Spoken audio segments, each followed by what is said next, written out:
I'm going to show you how to turn this red cabbage into these watercolor paints.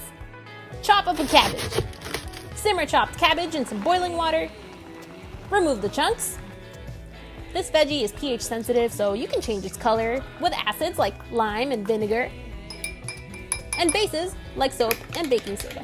You'll want to add a substrate like cornstarch to give your ink some substance, and a binder to make your paint stick to the paper.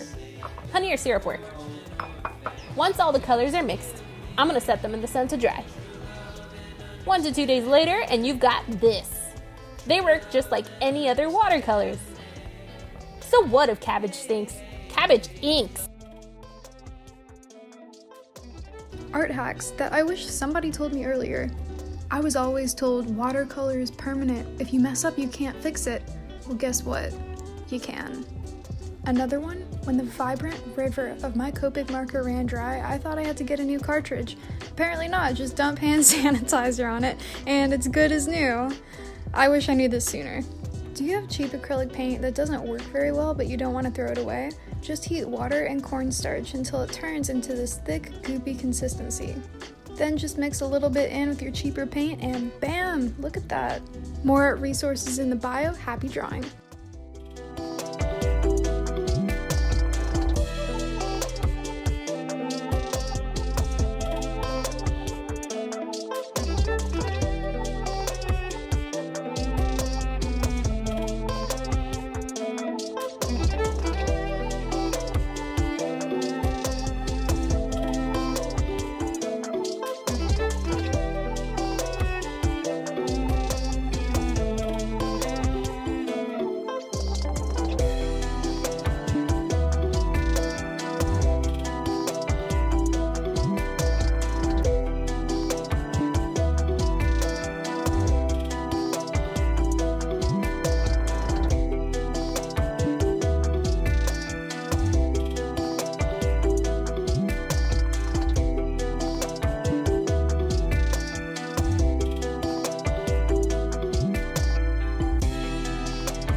Five common anatomy mistakes, part 3.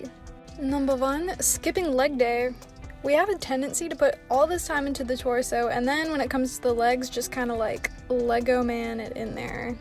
Legs are kind of curvy and point in and down like little triangles. Here's the thick thigh version. Next is the side body. We have a tendency to draw around the entire arm, but we actually don't need to do that. The human torso is shaped less like a carrot and more like a bean. Number 3, long arms. When I was younger, I would do these all the time, but the elbow goes in the middle of the torso, hand at the middle of the thigh.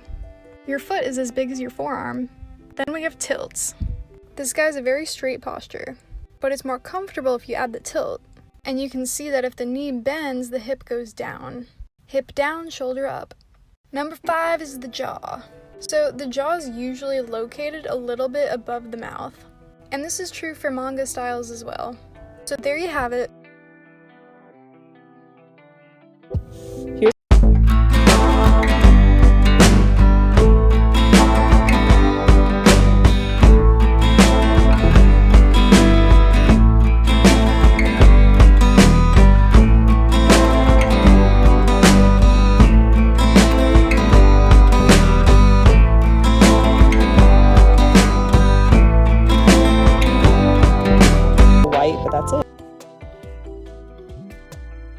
Let's turn a dollar store sun hat into a really fun mushroom hat for the summer. You'll need a sun hat, a styrofoam dome, some scrap fabric, a little bit of polyfill, and paint, depending on what kind of mushroom you're trying to make. I glued some foam into the top of that nice mushroom dome shape. Next, I measured the brim of my hat and cut some strips of fabric just a little bit wider.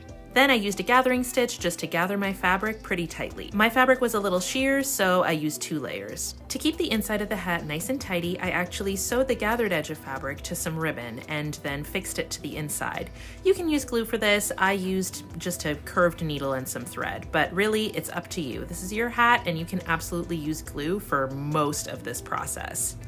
Once the center of the hat was sorted out, I pinned a bunch of gathers a little bit haphazardly to the edge of my hat and sewed them down using my zigzag stitch on my machine.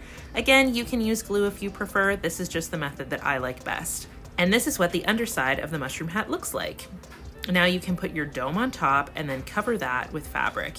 You'll notice that I also stuffed some polyfill around the dome so it didn't wobble around and was more just comfortable to wear.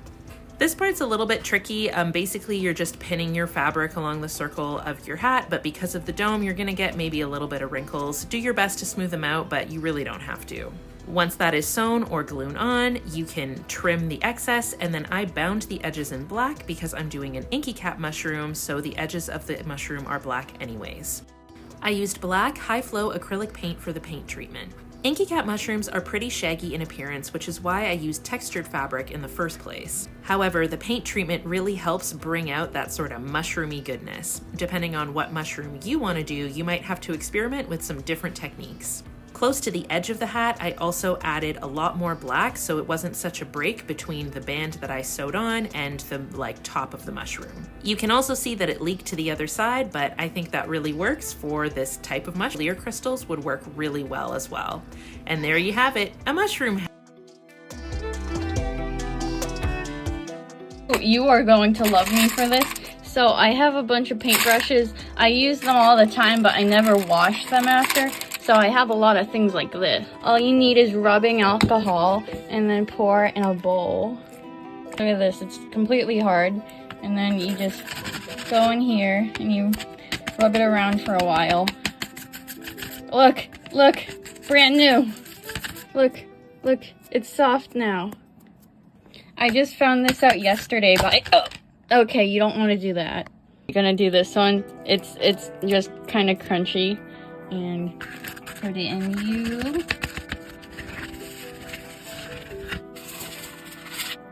Look at that. This is great for me because I don't think I've ever washed paintbrushes after I've used them. Almost every single one is like unusable. Oh, that's actually not too bad, but I'm gonna wash them all.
Art hack, part 1.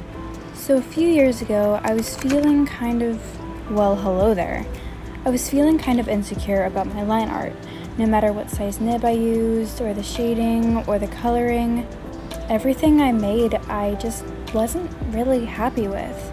And I just kept trying and trying and trying, and overall, I felt like a terrible artist.